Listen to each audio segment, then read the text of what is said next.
So in 1970, with my pal, my great friend Brian Woods, who had been an excellent footballer himself, who had captained the Scottish Juvenile under-21s when he was player, and he had had the most horrendous leg break I think I've ever seen in my life. Probably ruined his career, but at the end of the day we thought the same way about the game, still do, and decided that we would start a club. And the club that we started here in Gourock in 1970 was Gourock Youth Athletic Club. This is the building that Brian Woods built that I managed to get the money for, and it took a lot of volunteers, a lot of hard work, and very, very quickly we rose to be the most popular and the biggest youth football organisation in Scotland. We started the concept of trying to have our own clubhouse in the 80s, and we went through this whole money raising process until we had got enough money together. I had gone to the Scottish Sports Council and got grants. I'd gone to Inverclyde Council and grants, and we took some loan as well, which we repaid in about 4 or 5 years, and it all came together.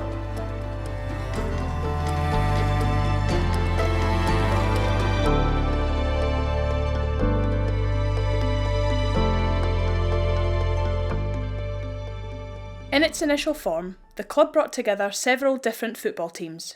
However, after some time, a debate began. Should the club restrict itself to a few teams and strive to be the best every season? Or should the club provide opportunities for all young people regardless of their ability? The latter group wanted to create a club which would benefit the community. An amicable split took place, and so, Gourock Youth Athletic Club was born.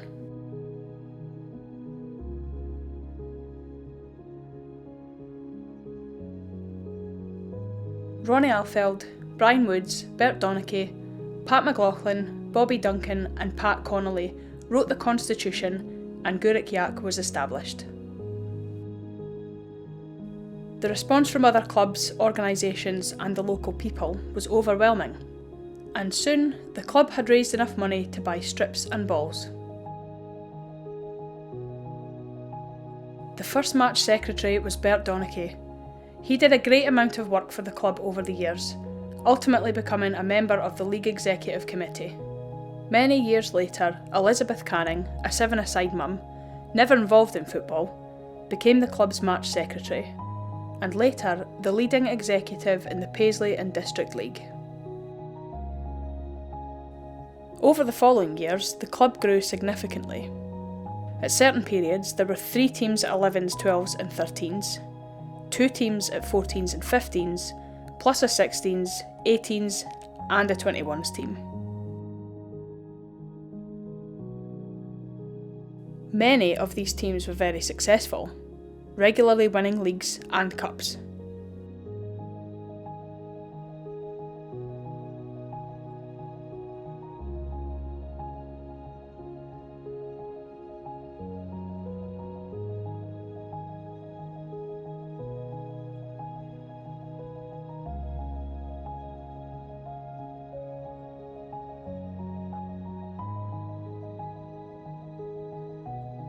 These fantastic teams were run by excellent officials, such as Paul Haggerty, Danny Little, Stephen McCafferty, Bobby Brownlee, Robert Alfeld, Frank Murray, Stephen Houlihan, Damien Glancy, Des McCall, John McClurg, Billy Gray, Kenny McAlpine, and the great Jim Gault.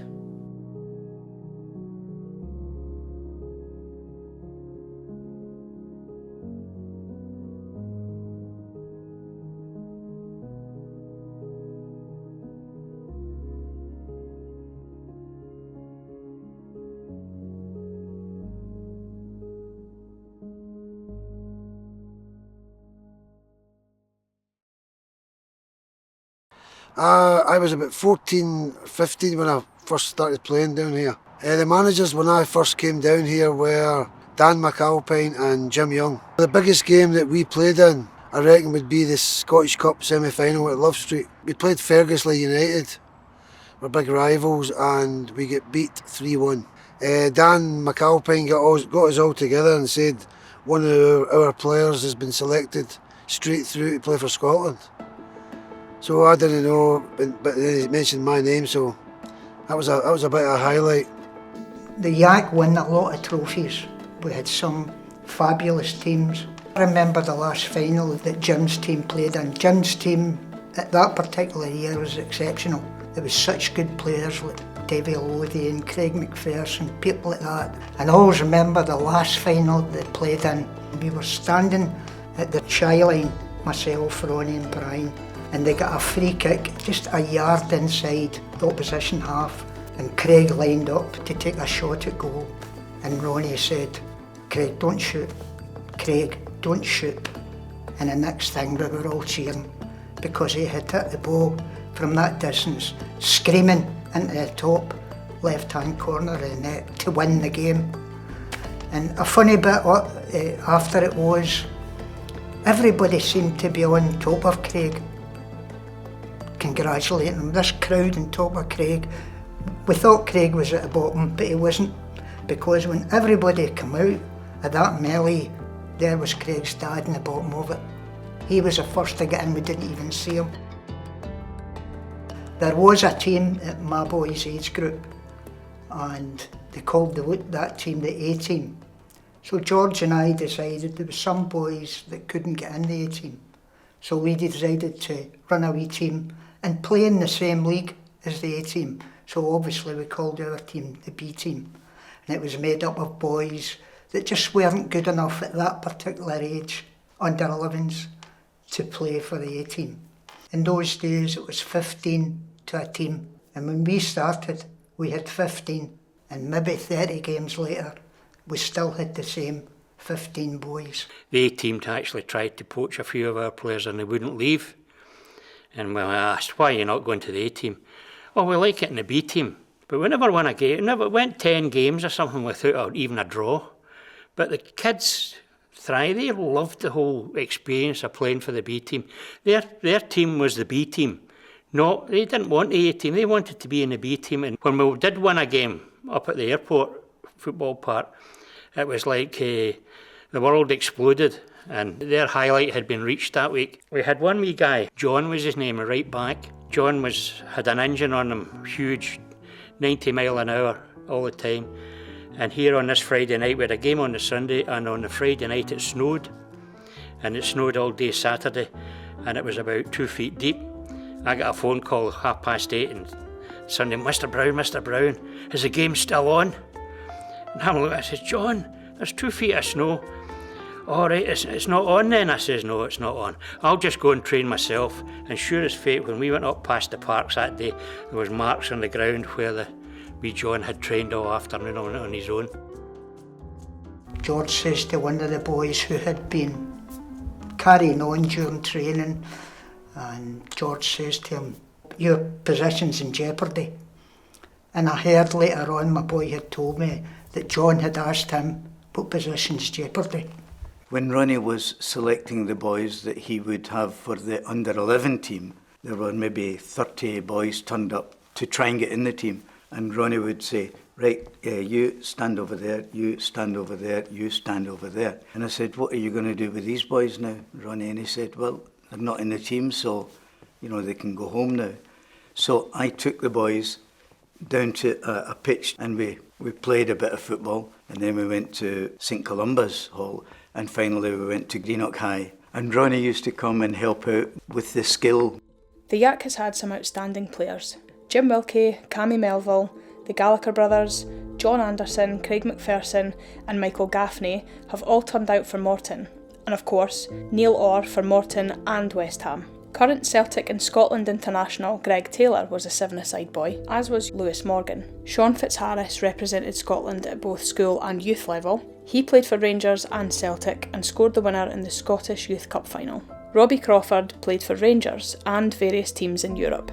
Former Yak players achieved success south of the border too.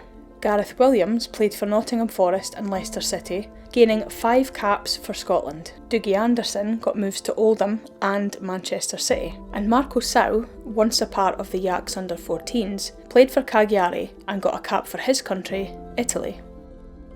David Lothian, one of Jim Galt's players, was destined for the top but tragically died very young. He was laid to rest with a Gourock Youth Athletic Club shirt on, and the club instituted a trophy in David's memory. I remember the night Walter Smith came to do the prize giving down in the centre of Gourock. He was at Largs doing his pro licence or something. Right. He was the assistant manager at Rangers, and that was him getting his certificates down there at Largs. Says, I'll come up for Largs and do it. And I met him when we went into the club, and he sat with us in the wee ante-room before we went upstairs, and we had all the teams, 6 or 8 or 10 boys teams there, and we were giving them lemonade, and we were watching the movie Eintracht Frankfurt and Real Madrid, the European Cup final. Okay. And when that finished, Walter was coming up to do the prize giving. So he was sitting there with a number of us that ran the teams, and he said, how many teams have you got? And we said, the 11s, A, B, C, the 20. So we were rhyming off all the teams we had. He went, wow, better get my pen out, he said, in paper. He says, so tell me what they won. And we went, oh, I never won anything. We're just here to give the boys a game. So he was chatting to us about all that. All the good players get poached or snaffled up by other teams in the district, but we generally are just here to give all the boys a game and try and coach them in good habits and all that. And Walter Smith went upstairs and he was profusive in his praise for all the coaches. He told the boys, you don't know how lucky you are. So I travel all over and I do different wee things for different clubs, and they're always desperate to tell me how good they are and I've won this and won that. You've got a crowd of guys running your club that are helping you to be good citizens and enjoy your football. He says that's grassroots football at its best.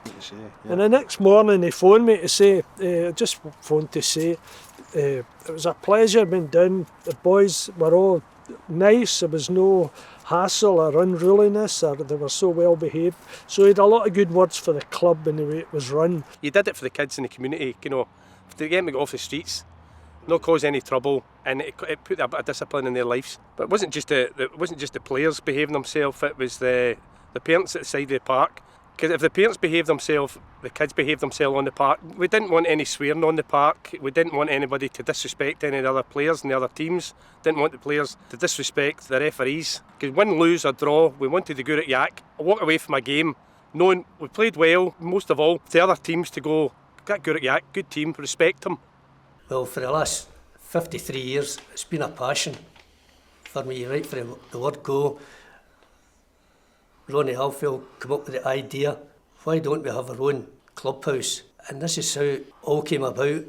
Well, before we started the main building that we've got up there now, we got an annex from St Saviour's School over at the Larkfield, and we got that transported down to where the site is now. Work was all done partitions, but it wasn't sheeted or anything like that, so we decided, well, we're going to do this ourselves and get volunteer labour in to help us. I know Ronnie and Brian from longer than that. The situation being as we played football with each other right through, and the situation was when they started running organising the Gourock Yak, they asked for a bit of help, and I was only too willing to do that. I got involved with Gourock Yak in the sort of mid-70s when I joined IBM, and it was I'm a non-Gourockian.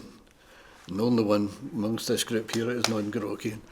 I was there running administration, arranging games, and over the years the role got bigger and better, but it actually took up, it was like a second job, but an enjoyable job. In the early days of the building, I was present on a Saturday morning, but my main function, I was the tea boy, and making sure with the tea, something for the workers to eat. Good cup of tea, Pat, must have been. That was a sort of primary aim when I was there, that and doing a bit of labouring, because I'm not a tradesman. But it was amazing the number of people that turned up to actually do the work and give their free time. Even you go down to, once Brian and I had actually sheeted out the building, there was a local plasterer, Richard Peddy, and he came in and he went through it and made the place look like a building, because for a period of time you were feeling as if we're not getting there. And then all of a sudden we had electrician, John Garrity and Eddie Coyle, and that was them. They ran through the building. And the minute we got the electricity in, we were there. As I'm a plumber to trade, I've helped in doing all the maintenance work within the new clubhouse and when it was being built. Just a few weeks before we got married, Pat said to me, I think there's something I really have to tell you, would you mind sitting down? And I thought, what on earth is he going to say to me? And he said, well, we thought when we get married at first we would stay in this wee tiny flat, but obviously not for long, we're going to move on. He said, but the thing is, you know, I'm really involved with the Gourock Youth and I'm a trustee, and of course I knew all this. He said, well, the thing is, we're building the clubhouse and I've got the mortgage. I'm one of the people that has the loan in my name.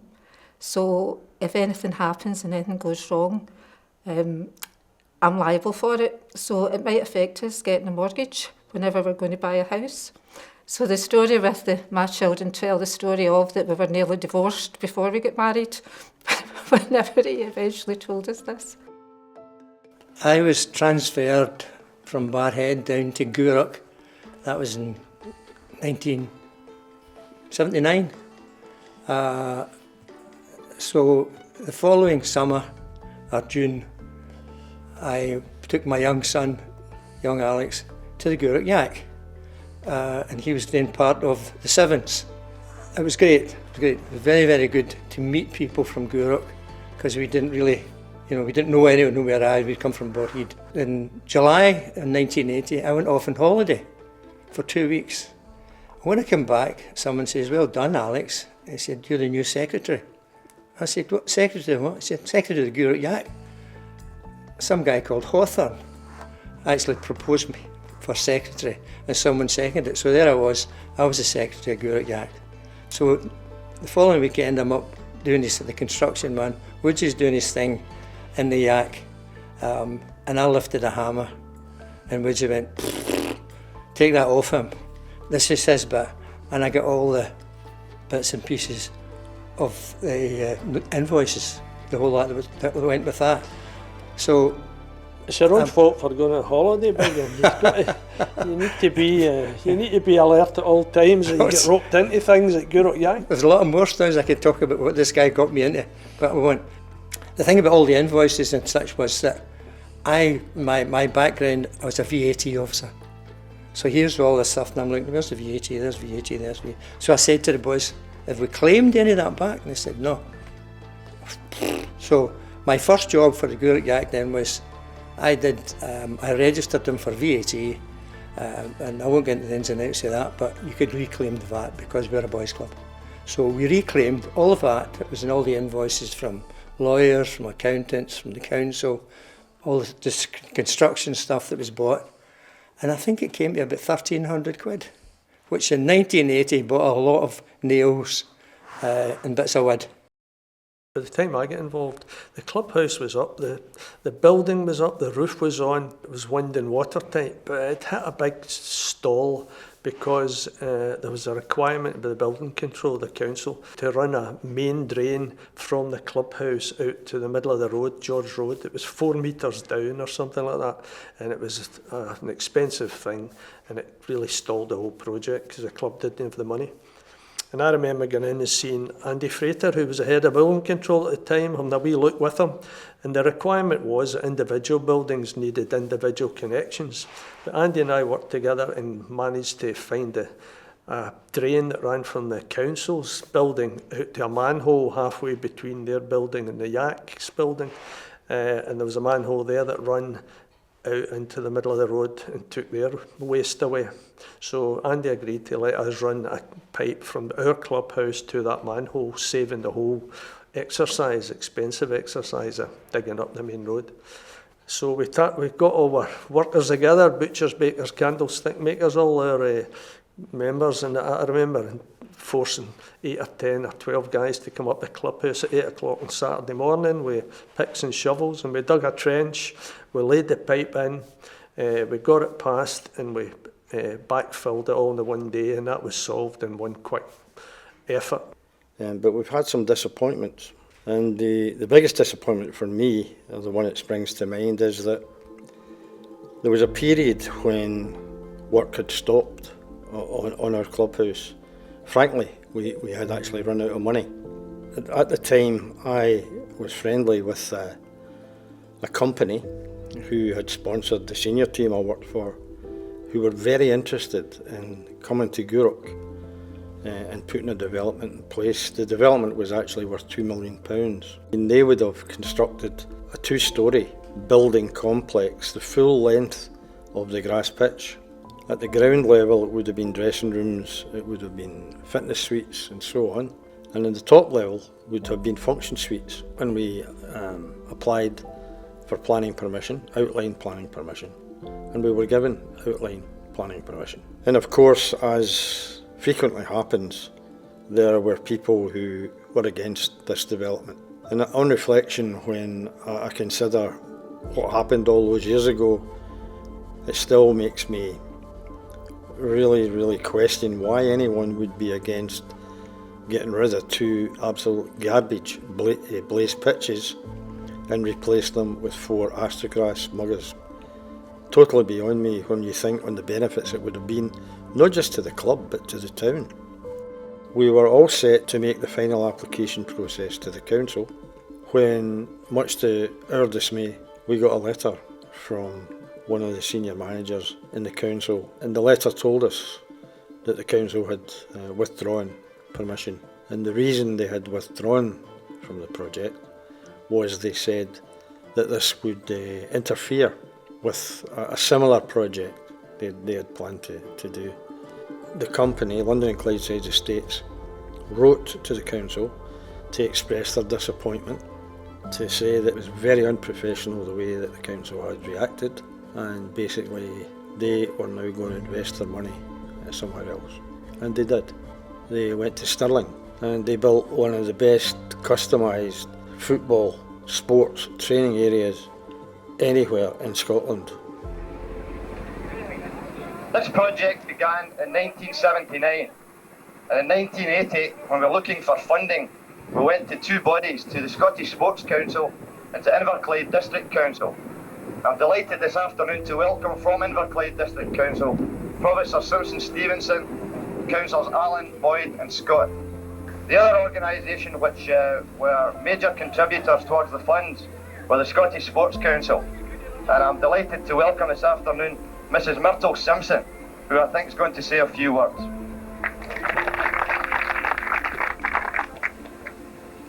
The whole of Scottish sport is run by amateurs. And that's why I think it's just great for the Scottish Sports Council to realise that it's people that count. And I'm glad to be here today just to prove that the Scottish Sports Council knows that it's the amateurs and the amateurs with enthusiasm that really keep Scottish sport on the rails.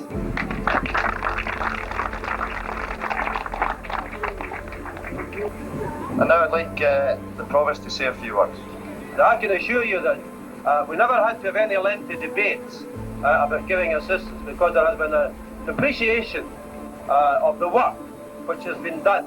And Mrs Simpson has already referred to the fact that this is amateur sport. When you look at this hall, think of what it's cost, think of the fact that it's running 9 football teams. Then you begin to realise the very large number of people who are involved, not just in special occasions like this, but 365 days a year, working, raising funds, looking after the kids, getting the teams organised. That's a full-time job. And this, probably people must hear me get tired saying this, but our community consists of groups of people who give a lot of their time working for others. And I know that the other councillors here would want me to say a very sincere thank you to all of the people who, over the years and at this time, have given so much of their personal time working for the club, working for the youngster, working for the future of Inverclyde. They have every right to be proud of themselves, to be proud of their club, and I'm quite sure that they have a long future ahead of them. So it gives me the very real pleasure in performing the official opening ceremony and declaring these buildings formally open.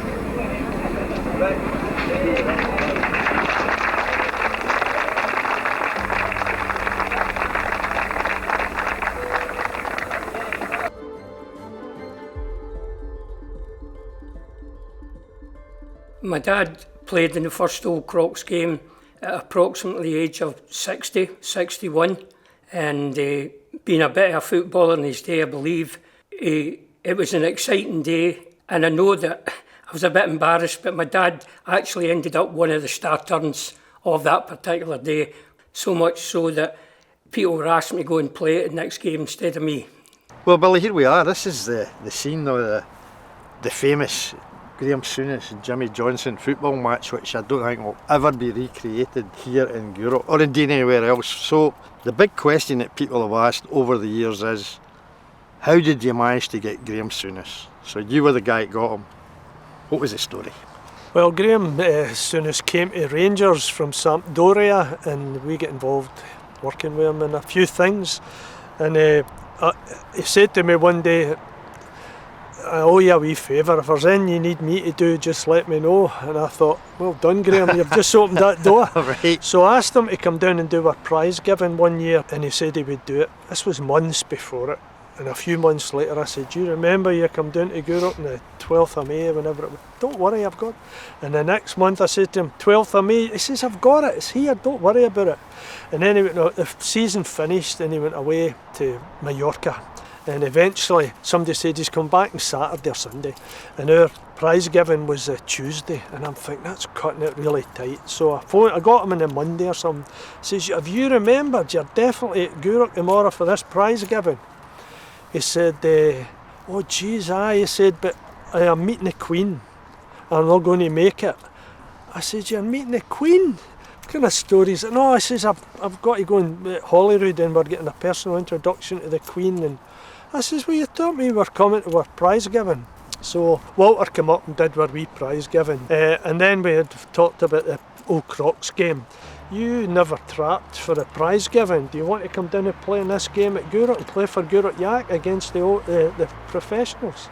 He says, I don't know if I'll make it. When is it and who's coming? And told him it's Jimmy Johnson's coming and Tommy Gemo and a few. He was going, aye. And I said, and Joe Baker's. Joe Baker, he said. Oh, I'll come in. I'll definitely come. Now I don't know what the attraction was with Joe Baker, but that sealed the deal. And he said, I'm coming. I mean, I had brought the ex-professionals here, I think, on 3 occasions. But that day, Graham Souness was magnificent here for the club. I remember when he said he would definitely come. I said, Graham, if you're saying you're coming, you need to come. Because see, if you don't turn up on the day, I can walk down to the Gourock Pier and jump off the end. I'll never hear that. My life's over. I said, so you better come. He says, write to me with a proper invitation with the dates and I'll write back. And he wrote back, okay Bill, I'll be there on the 14th of April.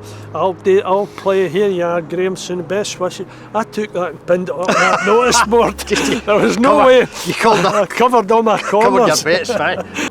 I was outside waiting on some of the players coming, and I remember Bobby Lennox and Jimmy coming in, Jimmy Johnson coming in, and Gordon Whitelaw, a guy that was a really good friend I knew well and played with St Johnstone.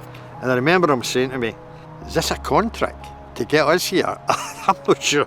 I said, look, trust me, Graham Souness is coming here to play today. And he went, well, seeing's believing.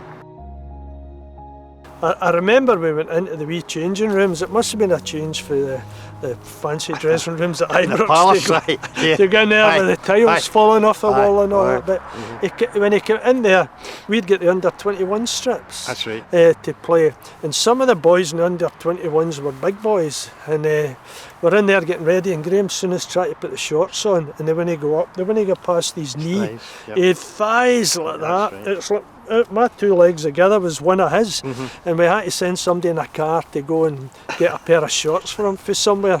I remember when I went into the dressing room and here everybody else was sitting and I was looking for a place to sit, and here one end of the changing room there was nobody sitting there, and I was wondering why nobody was sitting there. But of course this is where Graham Souness was, and everybody was frightened to sit beside him. So I just went over and sat down and said, how's it going, Graham? I mean, for my sins, I was the guy who was saying, this is how we're going to play, guys. And I can remember saying to him, well, Neil Orr was in our team as well, and I remember saying, right, Neil, just you play at the back, you play across the back, just keep it away from the goalkeeper. I think Les was in goal, I can't remember. And Graham, centre mid, I never said then, and I said, how long do you want to play for, Graham? And he just kind of looked at me and says, do you think I've come through here to Gourock to come off? Right, nobody's substituting for me. we had 5,000 people. And, you know, there was no real security as such. You know, there wasn't railings round the parkland. It was guys that we'd brought in as stewards and so on. And there was a couple of police there. And I remember one of the policemen came to me before it and said, by the way, you never told us there was going to be 5,000 people here. Right, it's just me and Jimmy used to cop and green up. I had said to the referee, tell me 4 minutes before time up when you're going to blow the whistle, and we'll move the stewards over here, and the players won't have to come across the grass here. The players can just go right through that pavilion, out the other side to there, and that was where we had all the security and all the barriers and so on. But he forgot to tell me. Time up, right? And all of a sudden there's this massive surge, but by luck we got everybody ushered right off, right through the barriers, right through that pavilion and into the dressing rooms.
The size of the crowd was unbelievable, and getting changed in a room with Graham Souness and walking out, seeing everybody, it was fantastic. And then obviously playing against Jimmy Johnson was special as well.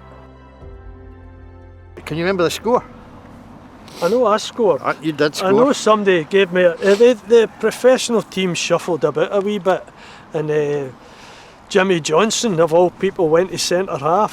So somebody passed the ball to me over in that corner, and I ran, and I managed to get by Jimmy Johnson and score a goal. That will stay with me forever.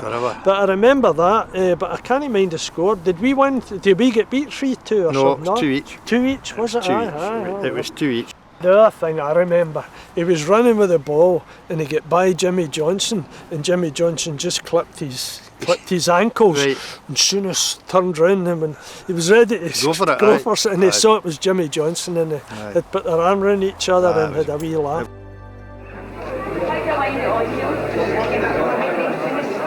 Girls over here. Thank you. Thank you. You got it.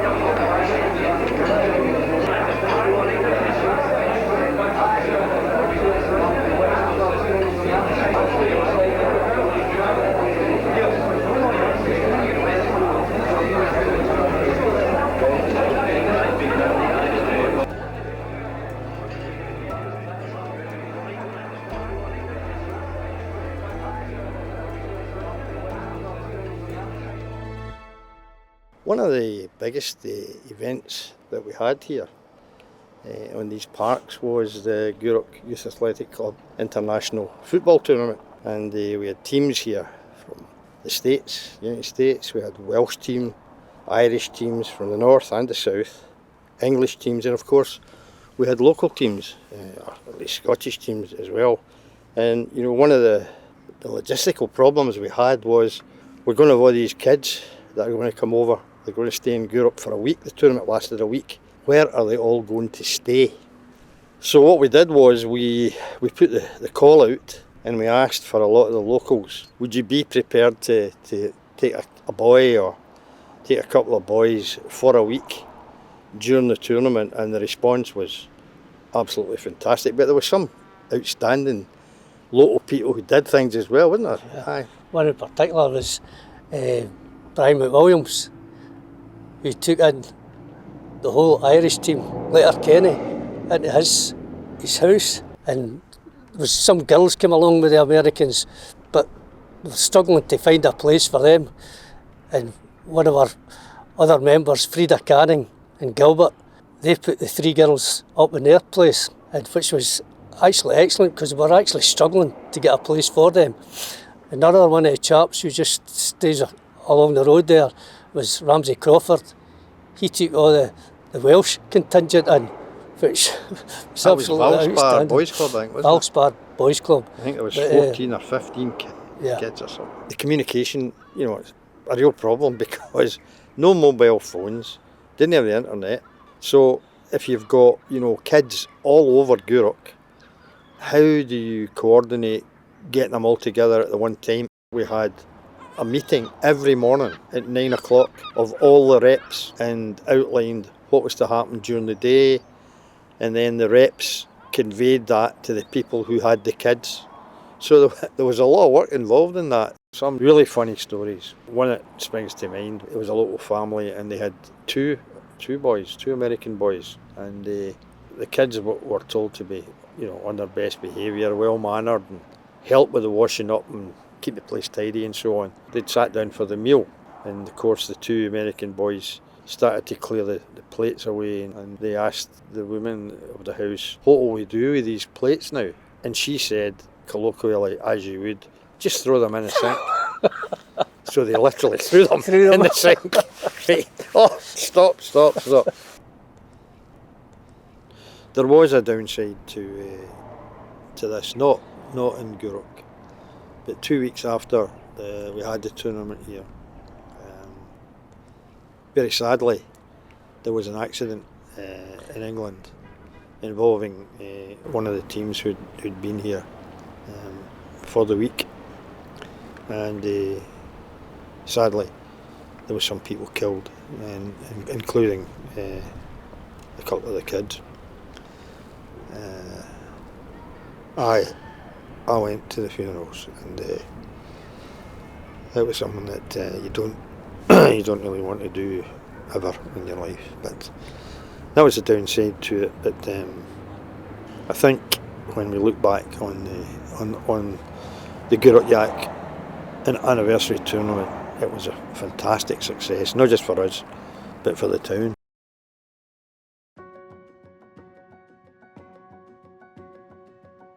The first trip that we ever made, I recall, was to a place called Edmund Byers, and that consisted of 2 minibuses going down there and us staying in a youth hostel. We played 3 games, we won 2, we lost the third one, I'll say, and playing in that third game, in fact, was a guy called Paul Gascoigne. And I also remember that in the youth hostel that we stayed, we had to clear up, the boys had to clear up before we ever went anywhere. So that was a bit of a culture shock for them. The first trip to America, I think it was organised with circumstances that Billy McAlpin, one of the committee members at that time, was seconded out to Poughkeepsie with the IBM, and Billy got involved with 1 or 2 of the families out there, and then they kept in touch when Billy came back, and that's where it all really originated from. And it was a tremendous feeling to be there. There was an awful lot of boys, a lot of worry, but I think everybody that went on that trip thoroughly enjoyed themselves, even right from the very start of going to Prestwick Airport, when we had a piper from Gourock called Bob Gordon, who piped us onto the aeroplane onto our way to New York. And the atmosphere was electric. Everybody was hyper, desperate to get there. And the hospitality, we got there, over there for the whole weeks we were there was tremendous. My nephew was on that trip, Sean, and to this day, believe it or not, he keeps in touch with the American people he stayed with. The second trip was a different format from the first trip, where the adults in the second trip stayed in a hotel and the kids were put up by the American families. They had everything arranged because the Americans provided all the local travel and travel to the tournaments, so we didn't have to pay for public transport. And they had arranged how we would get the tickets to the games for the baseball, get to the football and get us into the city for the typical touristy landmark events. The Cosmos game was a tremendous thing. In lights, it was welcome to Gourock Youth Athletic Club, and there's 20,000-30,000 people there seeing all this in headlights, and it was really good. It was great. We took the boys down to Norwich for the Canary Cup. We went down there at Easter one year. The caravans had been shut for the winter, and they opened them up for us, and we played in a tournament there with teams from all over Europe actually. And we had a great time there. We went to London, we had a great trip to London. We went to see Chelsea and West Ham. A couple of old Gourock Yak boys, Joe McLaughlin that played for Morton and Chelsea, and Neil Orr that played for Morton and West Ham. We organised through them to go to that particular game at Stamford Bridge. And I remember going down, I remember being in the bus, and the Chelsea and West Ham supporters had the roads all blocked. They were throwing bottles at each other. It was mayhem. There was a big fight, and we got a police motorcycle escort through that to take us into the park, and they parked the bus, and we drove through the middle of the fight to get to the park. We got in, we saw the game, we got great seats right down near the front row and the touchline at Stamford Bridge. We saw the game. Coming back out, Joe McLaughlin brought some of the players out, Pat Nevin, David Speedy, I remember there. They all stopped and talked to the boys after the crowd had gone. And we met Trevor Brooking come over. He was fabulous with the boys, so we spent a bit of time there with some of the players, and the boys enjoyed that. In the morning before the game, Ronnie had arranged the match against the Spartans. I can't remember the Spartans team, and it was pouring, it was lumping it down, and I know that games were going on there, and the boys were soaked to the skin and dying of the cold. They were 11s, under 12s or something at that time, young boys, but it was a great experience. Italia 90 was probably one of the highlights of my time at Gourock Yak.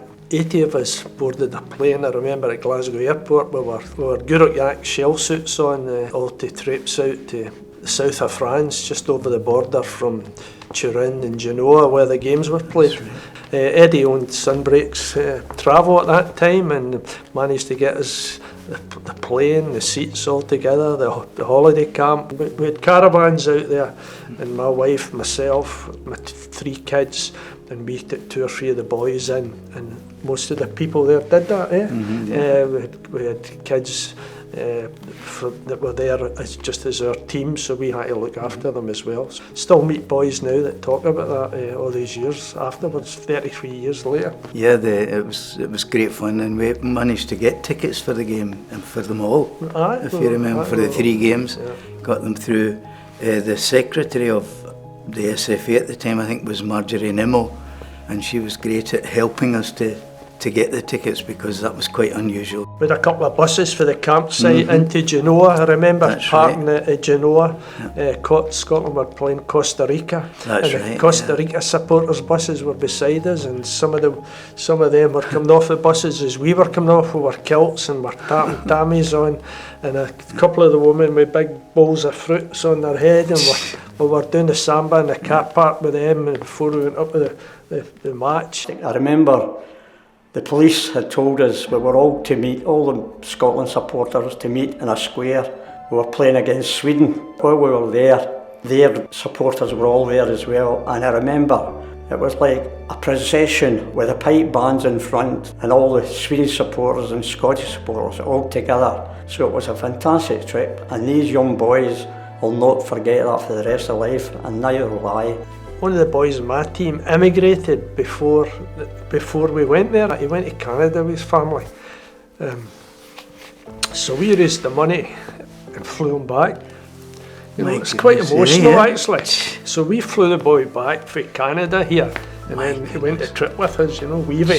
Boy Weavy, I wonder where he is now. And we took that boy with us, come back, he stayed with his gran and granda here, and then back to Canada but we wouldn't let him miss out, you know, it was a good thing to do. But I remember whoever had Weavy in their caravan saying to him, what do you want for your... He came with a case, and we opened the case, it was full of Mars bars he got here. And he said, what do you want for your breakfast? I'll have a Mars bar. Lesser memory is that we lost, I think, you know, to Costa Rica in the first game, which wasn't a good start. Let's not talk about the football. yeah. The first wave of serious fundraising began.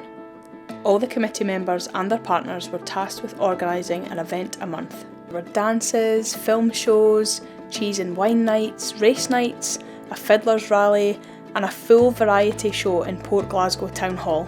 Brian Alfeld, the ticket convener, was the most popular man in Gourock. The women had hairdressing demonstration events, sold all the way with GYA stickers, wearing full yak football strips. One guy headed for Gourock train station had been approached 6 times by different women to buy a sticker, and so he'd ended up with 6 stickers. A 200 club and Guess the Goals were started, expertly organised by stalwarts Davy McPherson and Tommy McMillan. The teenagers in the town attended yak discos in the Gamble and the clubhouse. Tickets were like gold dust, it was the highlight of their week. All of the events earned maximum publicity. The legend of Gourock Yak was written.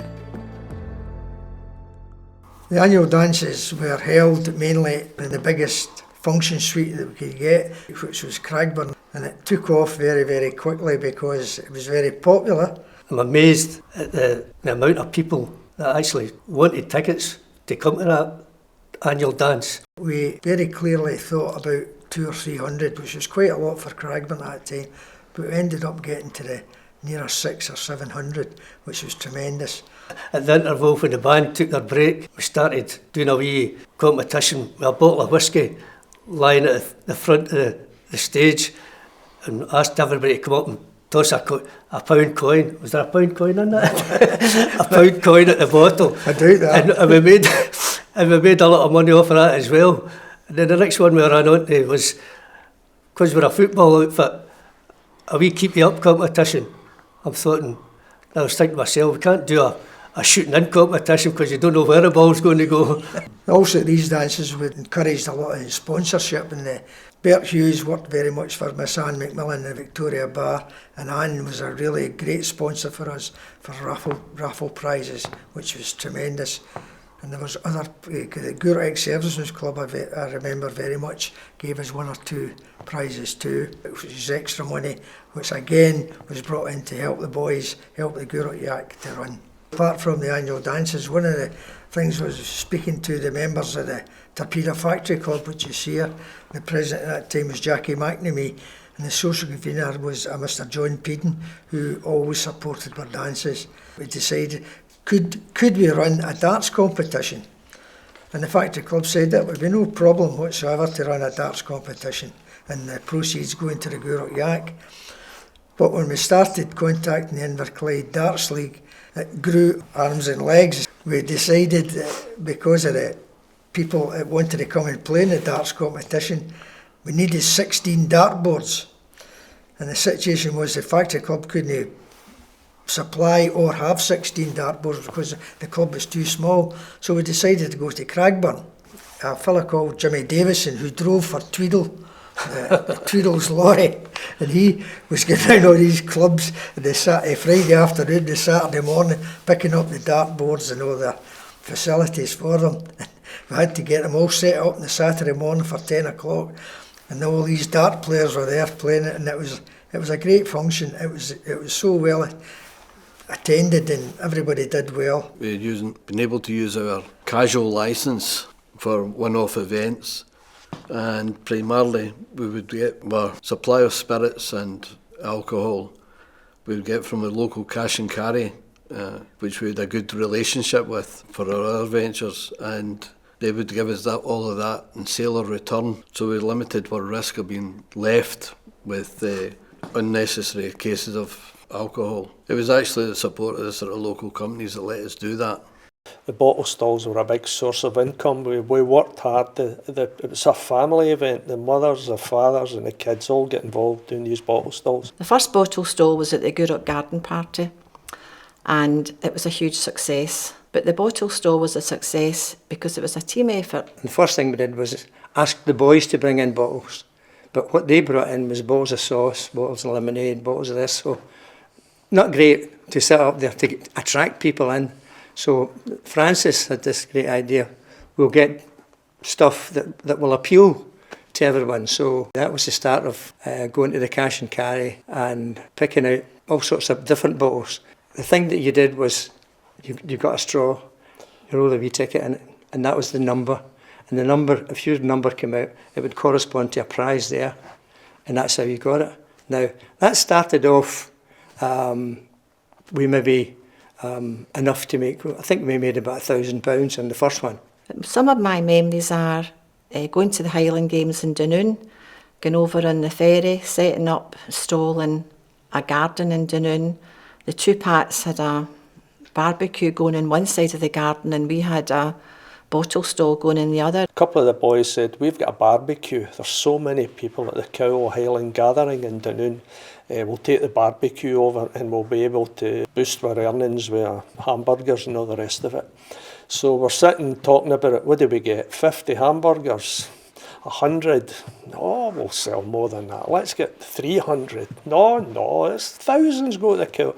Take 500 hamburgers. So down to Iceland and bought 500 hamburgers or something like that and went over at the Cowell Games for the bottle stall there. And we'd get somebody's garden right in the main road. Everybody was passing there, a big hot spot. And there's 5 or 6 families all working at the bottle stall selling away, and every time somebody would get a winning ticket, they rang a bell and shouting and bawling, and you're another winner, and everybody's come over to see what the commotion was. In the background, we were aware that 2 of the guys were running the hamburger stall, but we were so active with the bottle stall, we didn't know what was going on. So we said at the end of the day, a big Pat Connolly, who was organiser, that was great, Pat. How did we get on there? And Pat said, I think we've sold 46 hamburgers or something. Big Pat Connolly was a school teacher and he had got the school bell. So what we did to attract people was ring the bell. Right? So the bell went now. At one of the times at the Highland Games in Gourock, in the Gourock Highland Games, it was professional. They had a road, a sprint. I can't remember how many laps that they'd actually did, but you know when you get these things, it comes to the second last lap and they speed up a bit, and in the last lap they ring a bell. So here's these guys going round and round, and we've got the bottle stall just at the other side of them. Another name to remember, Galty. Jim rang the bell. Now the guys that were running heard the bell, and it was only at 2 laps to go, and they went like the clappers. And then when they'd actually come to the last lap, they're all ready, they're crossing the line thinking they'd won. When the real bell goes, so they've got to get it back round again. So this guy comes screaming out, who rang that? I wouldn't use the word, but it wasn't a nice word. And Galty's standing there, what are you talking about, a bell? We don't have a bell here, we never had a bell. So we were there for 2 days, and eventually, I think we made about £5,000. The hospice was opening up a good as new shop, and they thought they would like one in Gourock. So the Gourock Yak ladies got together, and the Gourock Yak ladies opened up the first hospice shop in Gourock, manned by Frida Cannon, May Smith, Jackie Hawthorne, Frances McAnally, to name but a few. But May Smith and Frida Canning, they worked in the hospice shop for maybe 10 years after it opened up. And I think that's the thing about the Gourock Yak. Now, 50 years later, or in my case 40 years later, being part of the Gourock community is largely because we were involved in the Gourock Yak. One of the things we got them to do was run from Gourock Yaks Park to Hampden Park. We gave them all sponsor sheets to get family and friends to contribute. So I wrote to the SFA and to Queen's Park Football Club and said we were doing this, we were going to support our national team. would they help us? Would they open up and let the boys see the trophy room, or a look into the park, or see the goals, or see the dugouts? And both of them wrote back and says, it's a Sunday, we don't open on a Sunday, there's nothing we can do to help you. So we went ahead anyway, and we had a van in support, and the boys all started jogging from Gourock to Hampden. And they worked hard, and we got there, and the gates were opened.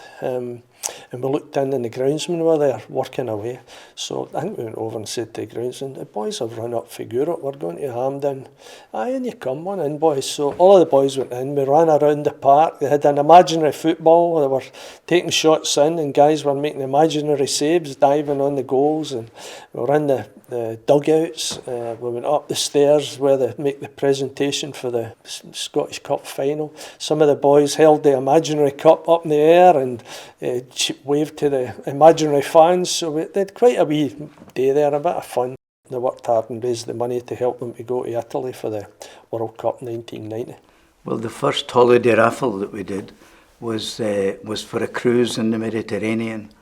And one of the lads had sold the winning ticket to his grandmother, who then went on the cruise on her own, believe it or not.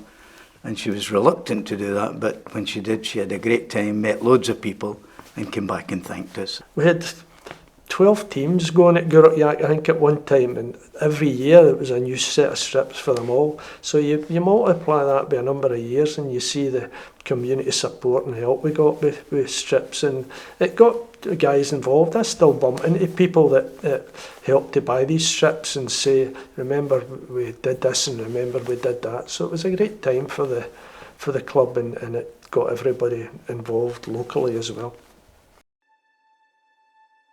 Shortly after the opening of the clubhouse, IBM sponsored a national competition which rewarded the best community organisations in the UK. Gourock Youth Athletic Club were nominated and invited to South Bank in London, where Ronnie Alfeld presented on behalf of the club to the judging panel, chaired by Sir Edwin Nixon. The decision was unanimous. Gourock Youth were national community champions. Sir Edwin came to Gourock to visit the clubhouse and meet club members. The Yak was awarded £2,500 and received a Rose Bowl.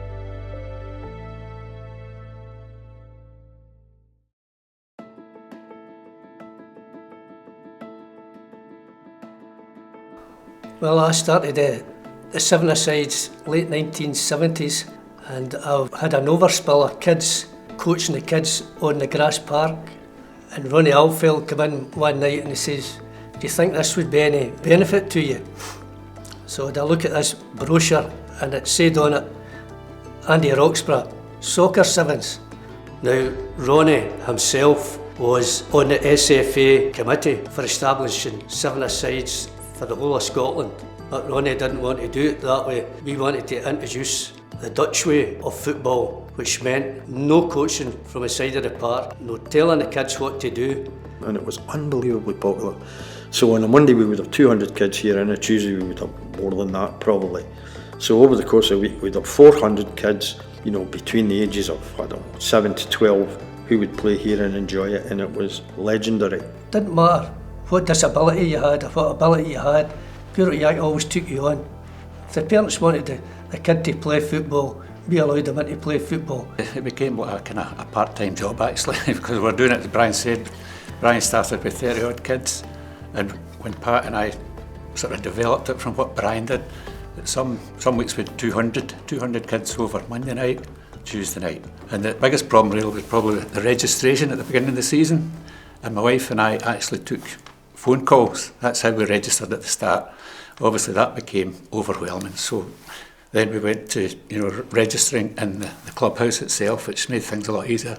My role was really just to organise the team that I'd be looking after during that period, or else as I moved on, just organising the game and getting the teams together when I'd be refereeing them. I always remember the huge disappointment in my own kids when the phone call was made that we'd heard sevens weren't on. That was a bad night in the house then. The kids bought into it. I think they realised the discipline was a good thing. See, to go back onto the bit about the rules, Brian, remember the no coaching, You were very, very firm on that. I think that was your speciality. I always strict with that. I'll never forget the night my son was playing and you sent his granda up the hill. I've got to mention in here Karen Ball, who sits in the administration desk with me, and she's done a brilliant job. And her boys, I think our oldest boy's 24, and he was only 7 when he joined the Souness, and Karen Ball joined the Souness with us, and she did all the administration. The last day of the season was always finals day, and organising the weekly matches was a big enough challenge, but finals day was something else, because eventually that developed into, I think we had 3 trophies, but we'd have, I don't know, could have been 20 games on finals day, and at the end of the day, all the kids, winners or losers, all got something. It's usually a ball or a wee trophy or something. Everybody got something that was there. And we had some personalities presenting the trophies. From memory, I can remember the young Davy Provin. I can remember Andy Richard. Brian, can you remember any others? I remember that. The finals day was a conclusion, and we had a great day. The wives and friends ran the cafe, and they sold hot dogs and hamburgers, and girls did bacon for us. What a day it was. And then sometimes at the end of it, some of the referees would go for a pint, but we had to enjoy ourselves. I'm responsible for running the 7-a-side format. So after a few years, the 7-a-side format changed, and it changed in line with probably the way that football's changed, and that we're trying to include as many children and youths as possible.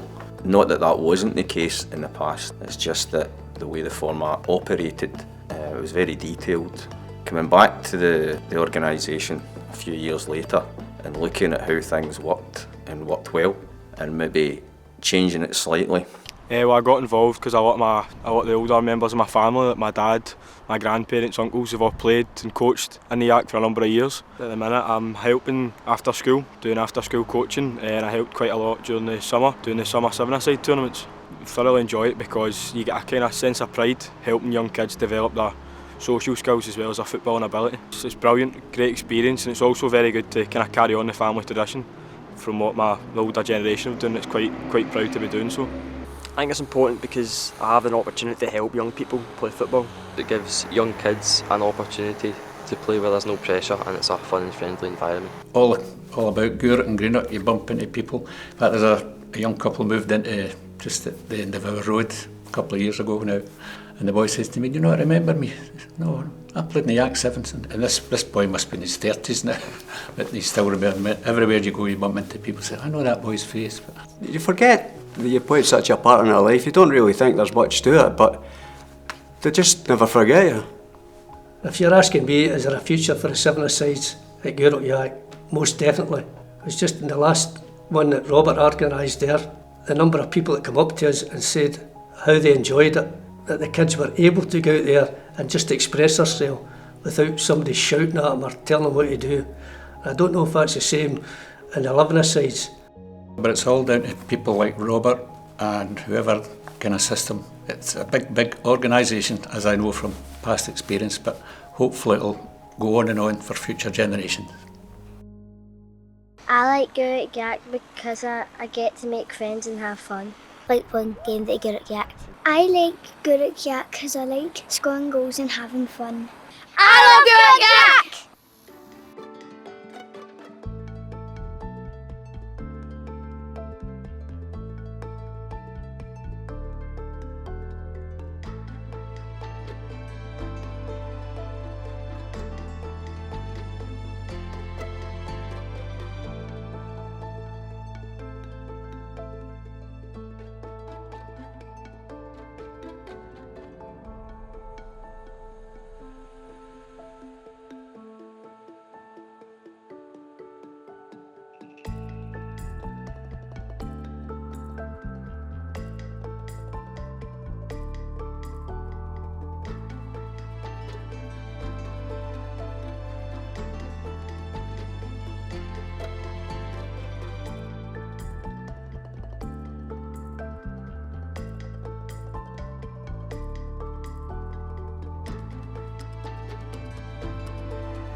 I was the first social convener. The first act we got down at the yacht club, it was a girl called Maggie. She was a singer and a really, really good singer.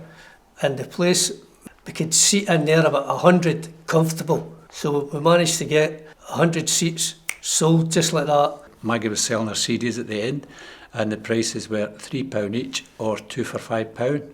And Pat McAnally and I decided that we wanted one each, so we paid £3 for them. Some of the acts were really good. I remember we had Dean Park at one time, and Christian, who a lot of people may not remember, and Mr. Abbey, the comedian. Right, and Mr. Abbey, who was quite popular at that time in Scotland, very popular, had his own radio show on a Sunday morning. So on the Saturday night, when Mr. Abbey came, on duty that night was Ronnie, myself, Pat McLaughlin and Brian. And the four of us were not the tallest. And I remember Mr. Abbey, when we were talking away in the kitchen before he actually went on, and it was my mother and father-in-law's anniversary on the Sunday, and I asked him, is there any chance that you could play a song for my mother and father? No problem, I'll get you this song, no problem. So the next morning at work, I'm telling all the guys in work, 10 o'clock was our tea break, put a radio on at Mr. Abbey, he's going to mention my name. So everybody, they all get their radios on and they're all listening to it.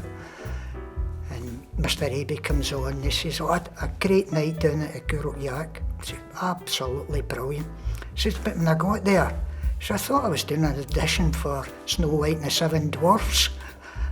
And I think, what's he talking about? And he says, it was the smallest committee I've ever been to.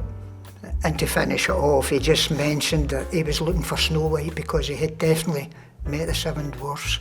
But there was also one other night, the cabaret, and we were at a table right at the door, and there was 8 of us, and there was 4 of the people that came by car from Port Glasgow, and they were a wee bit late. And the cabaret was just getting ready to start, and it was dark. So the 4 of them come in, and they were telling me, what kept you? He says, Sammy forgot the ice, and he had to send him back up to get into the freezer and get a bag of ice. So anyway, the cabaret's starting, and some of them were going, something wrong with that vodka. Tastes funny. So didn't think what it was. And then the lights went on at the end of the cabaret, and everybody's looking at the table, and instead of ice, in all the glasses, there was these wee Brussels sprouts. Instead of picking the ice up, and he's rushed to get out the door, Sammy had picked up Brussels sprouts. There was some really great nights at the Yak, and it wasn't just cabarets. We had pensioners' nights, we had fancy dress nights, and one of the fancy dress nights I actually won first prize as Snow White. I remember a particular fancy dress party we had one night, and it was just when 101 Dalmatians was released, big movie. So Helen, one of our group, she worked in a place that had black circular dots, stick-on dots that were discarded in the process. So she says, I'm going to get hundreds of these, and we'll get white boiler suits, and we'll all dress up as Dalmatians and go to the fancy dress party. We'll win, we'll steal the show with that. So they came to our house, and 8 of us get white boiler suits on and stuck all the black dots on, got our tails and our black noses on, had a wee drink or 2, and drove over to the clubhouse. We parked at the clubhouse to get into the fancy dress party, and we were having a bit of fun. We were laughing and joking. We came out the cars, we were 8 Dalmatians, and we looked across the street, and over in the window where Morris and Moira stayed, looking down on us was another 8 Dalmatians. Somebody, we thought we were the bee's knees, but somebody else had the same idea, so they come down and joined us. We were all rolling about the car park laughing. The pensioners' nights in the Gourock Yak were absolutely wonderful, and my father was very much involved. He was a piano player, and he used to play at weddings and functions and different things, but when he retired, he put together a concert party. They went round old folks' homes and stuff, and they did lots of songs from the shows, and him and his friends from the Winter League at Gourock Golf Club would all get dressed up and they put on a fantastic show, and it was very much geared to the pensioners. One year I think something happened, and I don't know whether my dad was on holiday or some of the concert party went well. It was decided to maybe try out somebody different, and apparently the pensioners, who were used to the usual people, were not at all amused, and as soon as they'd had their dinner and the entertainment started, I think the majority of them got up and left. One of the pensioners' dinners that I was working at was an old chappie in a walking stick decided that there was no salt in his soup. And I said, well, we took the salt out because of the fact that a lot of people don't take salt. I want salt. I said, well, I'll get you salt, don't you worry. So I went and got him salt, and he must have put half a jar of salt in his soup. And I said, you'll not be able to eat that. And he stood up and started hitting me with his walking stick, saying, don't you tell me what I can eat and what I can't eat. The managers would go and collect the senior citizens and bring them to the dinner. I know some of the ladies baked for it. There was caterers, there was entertainment. We had a supporting act. This chap was doing Al Jolson. He had the black balaclava on and the black gloves and the white gloves, and was doing his mammy all over the stage. And the black balaclava shifted round, and the eyes went to the back, and the mouth went to the back, and here he fell off the end of the stage. They couldn't see him, and he was lying on the floor, totally out of his game. Pensioners thought this was wonderful. They thought this was done deliberately to entertain them, but it wasn't. We had to lift him up and put him in the back changing room to square up. We received many letters of thanks from senior citizens who'd been and really looked forward to the Christmas do. Over the years, the Gourock Youth Club has meant a great deal to me. I get involved through the football side of it. It developed into the cabaret nights where we met friends that we still have to this day. My grandparents have been involved at the pensioners' nights. It's been a really great community, and I just hope it goes on and on for a lot longer. I've got a grandson, he's just turned 8 years old, and he's now just joined the Sevens as well, so it'll always be a part of my family. People used to come from Paisley and from Largs and places like that to play for the Yak teams. It taught the children responsibility, how to behave themselves, how to look after each other. Through the Gourock Yak, I have made so many friends, and I wouldn't be there with them today if it wasn't been for the Gourock Yak. I met hundreds of really nice people. We had really some great laughs, particularly in the Vic Bar after the training or after games, where we used to have really good debates about what's best for football and what's not best for football. I also went on to get my coaching badge at Largs. During that period, I like to think I became a better person and a better coach. A lot of these young kids, a lot from Gourock, came from really nice families, but we had a lot of kids from deprived areas. And what it's done for their kids over the years, I'll still meet them down in Gourock, up in Greenock, and they'll talk away, how you doing, Mr. Love, and I still get a lot of respect. The club itself has been absolutely brilliant for Gourock as a whole, because it's brought a lot of youngsters through, gave them a lot of things to do over the years. Our children had opportunities that probably they wouldn't have had if it hadn't been for Gourock Yak. My youngest son went to the World Cup in Italy and stayed in France, and often that's the stories they tell. It's the stories of their travels with Gourock Yak or the people that they met. To be a Gourock Yaker brought them huge, immense benefits. The beautiful thing about the Yak I noticed this year was the boys that are not involved, and girls, and they thoroughly enjoyed running about. And I've got to add, especially, I was so impressed with some of the young girls. It shows you how far football's come on. It was a family thing for us. Me, my wife, my two boys, everybody went down. My two daughters used to go down. Dad's team's playing a night. It was the 7-a-side, it wasn't a Glasgow Celtic or Morton. My dad's team's playing a night. So the whole squad would come down. Sometimes I didn't like that, but they would come down anyway. So it meant a lot to me. It was an honour to be a part of it. Didn't matter if you could kick a ball or not, you got to play. Some of these children didn't mix easily with other kids and all the rest of it, and they became, very much part of the whole scene. It doesn't happen nowadays. doesn't happen. I don't know why, but the organisation of the Gourock Yak was probably, in those days, the best there was in Scotland. I can hold my hand up saying it. Yeah. I think you can look round Gourock, and everywhere you go, the golf club or anywhere you mix with people, you look round, you see 4 or 5 boys that played with the Gourock Yak, and they've still got these lifelong friendship. They're golfing together now in their 40s, their 50s, their 60s. I think a lot of people genuinely feel a warmth towards Gourock Youth Athletic Club because of what it means to people who have been in it, and the example that's been shown by the people who started it, about being not just a footballer, but being a good person. We became a Gourock Yak family team because everybody worked together. If every town in Scotland had a Gourock Yak, we would not have a problem with our youth. Recently, the club has diversified into new areas, each aimed at strengthening its community links. Working alongside the social work department, a whole range of sport and leisure activities have been organised for local residents who attend the Fitzgerald Centre. The Yak wants to expand on this and offer even more opportunities in conjunction with a local social club.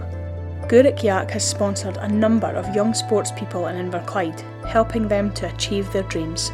The club has also contributed to initiatives supporting the general public in the cost of living crisis, and has created opportunities for young members to gain experience in work environments.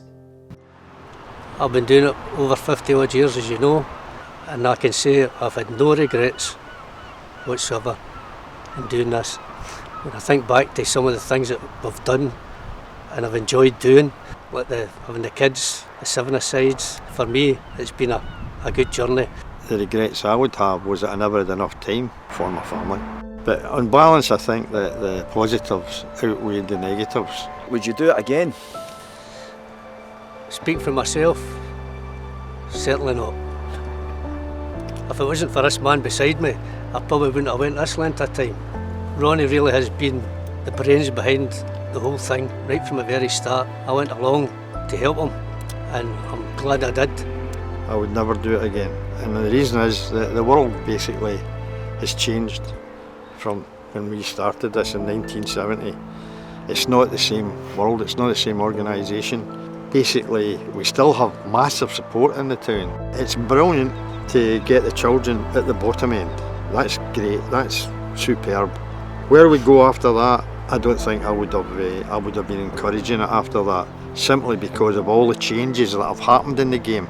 I find it difficult now to go and even watch kids' games, to hear some of the shouts, to see some of the people who are in charge. And when I see articles in the paper and it says so-and-so under 11s or under 12s are looking for an experienced goalkeeper and centre half at 11 years of age, I think I'm better out of this. And the balance is, you need to let the kids enjoy playing and make friends and so on. And it's your job as a manager or a coach to try and make them better. The easiest thing in the world is to stand at the side of the park and shout at a kid, that was rubbish. The hard bit is telling them how not to be rubbish. So basically, it would be too much for me now. From my point of view, I think we've got to hand it down to the younger generation. I think Ronnie and I have more than fulfilled what we wanted to do. I think the community of Gourock would have appreciated that, what we've done, and we want you, hopefully, to carry this on. It might be difficult, might be easy, but it would be up to you to decide on whether or not you ever want to have 11-a-sides here again. The problem is getting the right people. It'll be up to you to decide just the format of it. We would sincerely hope, as Brian says, that the 7-a-sides and even the coaching that you're doing with the tots, with the wee ones, continues. It wasn't by mistake that we chose the name Gourock Youth Athletic Club. There's no football mentioned in that. There's no football, and there's no boys mentioned in it. It's not a boys' football club. It's a youth athletic club.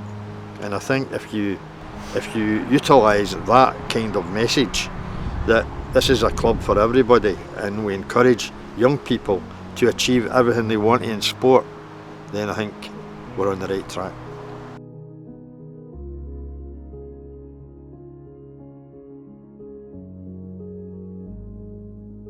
Back in 1970, two chaps, Ronnie Arfeld and Brian Woods, had this ambition to create an organisation in Gourock that would provide sport and recreation for young people in a non-pressured environment. There was many setbacks along the way, but with the help of so many committed volunteers in the local community, soon these plans came to fruition.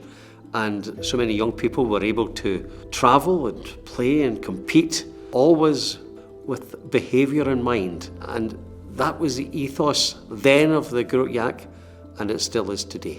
We have heard from one of my predecessors, Sir Simpson Stevenson, that when he was officially opening the new clubhouse in Gourock, he was congratulating the Gourock Yak, and he said at that time that the Gourock Yak would become part of the fabric of that town. It's amazing to think of over the years, the thousands of young people who have been connected with Gourock Yak and have benefited so much from being part of that organisation.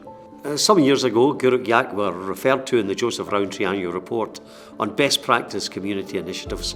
They were recommended as a model organisation for others to emulate. On behalf of myself and Inverclyde Council, I would just like to congratulate Gourock Yak on their outstanding achievements over the years and wish them every success for the next 50. My time being down at the Gourock Yak, for all the years I was there, was probably the best time of my life.